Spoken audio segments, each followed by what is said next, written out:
আজকের আমি আলু বেগুন মাছের ঝোল করব। একটু বড়িয়ে দেবো সাথে। কড়াই তেল দিয়েছি, সরষের তেল। তেলটা খুব গরম হয়ে গেছে, গ্যাসটা কমিয়ে দিয়েছি। এবার আমি বড়িগুলো ভেজে নিলাম। বড়ি ভাজা তেলের মধ্যে মাছগুলো ভেজে নেব।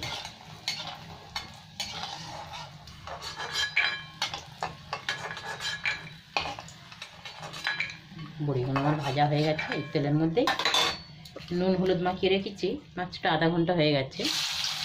এবার আমি ভেজে নিলাম।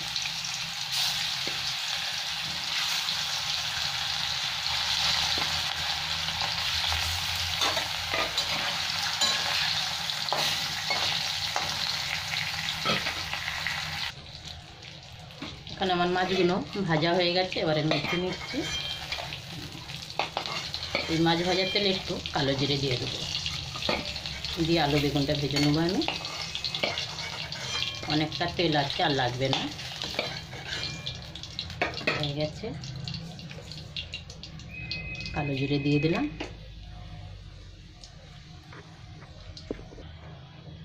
এবার আমি আলু বেগুনগুলো দিয়ে দিচ্ছি। এখানে ছোটো বেগুন 2 টুকরো করে নিয়েছি সব।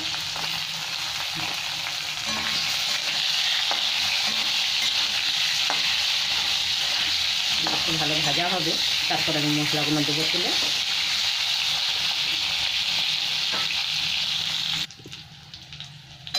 এখানে আমার আলু বেগুন ভাজা হয়ে গেছে। এবার আমি এক এক করে মশলাগুলো দিয়ে দিচ্ছি। নুন দিয়ে দিলাম আগে। এখানে একটু হলুদ দিয়ে দিচ্ছি।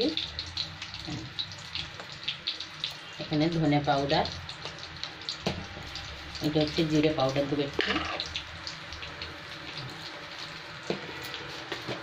এবার আমি কাশ্মীরি লঙ্কা গুঁড়ো একটু দিয়ে দিলাম।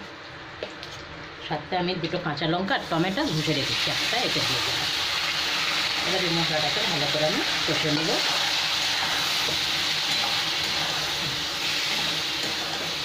এটা আমি 3-4 মিনিট এখন ভাজবো।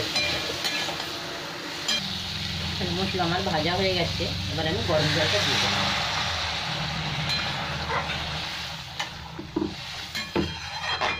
ভাজা হয়েছে, প্রায় আলুও সেদ্ধ হয়ে গেছে আমার।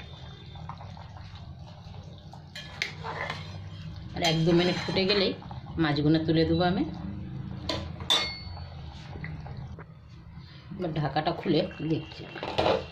আলু তো সেদ্ধ হয়ে গেছে, বড়িগুলো দিয়ে দিলাম। সাথে আমি মাছটাও দিয়ে দিলাম।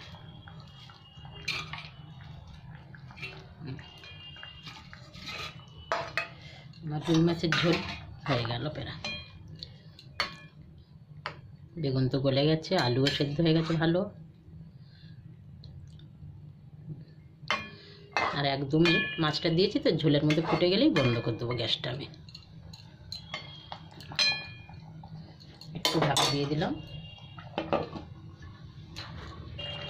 এখানে আমার মাছের ঝোল হয়ে গেছে, আলু বেগুন। এবার আমি গ্যাসটা বন্ধ করে দিলাম।